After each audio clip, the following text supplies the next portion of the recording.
ఇది సువర్ణ అవకాశం.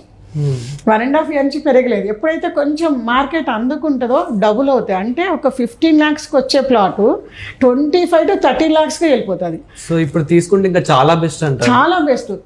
25 to 30 lakhsకి వెళ్ళిపోయినప్పుడు మన బడ్జెట్కి అందదు. అందనప్పుడు మనం డ్రాప్ అవ్వాల్సి వస్తుంది. అందరూ ఏమనుకుంటారంటే మార్కెట్ భూమిలో ఉన్నప్పుడు కొనాలనుకుంటారు. కానీ స్టాక్ మార్కెట్ కానీ రియల్ ఎస్టేట్ ఇన్వెస్టర్ మార్కెట్ కానీ ఎప్పుడైతే డల్ ఉందంటారో అప్పుడు కొనుక్కోవాలి. ఎప్పుడైతే భూమిలో ఉందన్నప్పుడు అప్పుడు సేల్కి పెట్టాలి. చిన్న లాజిక్ అనమాట. అట్లా ఇప్పుడు ఆ రింగ్ రోడ్ సరౌండ్స్లో ఎక్కడైనా సరే ఎవరు ఇన్వెస్ట్ చేసినా ఒక కస్టమర్గా మనకి మెయింటెనెన్స్ ఉండాలి. ఎందుకంటే సిటీ అవుట్స్కట్స్లో ఇన్వెస్ట్ చేస్తున్నాం. ఫర్దర్ కూడా నీట్గా ఇప్పుడు గవర్నమెంట్ అప్రూవల్ ప్రకారము ఆల్ ఎమ్యూనిటీస్ తో కలిపి కాస్ట్ పడుతుంది మనకు. కాబట్టి ఆ ఎమ్యూనిటీస్ని మెయింటైన్ చేయగలిగి ఉండాలి.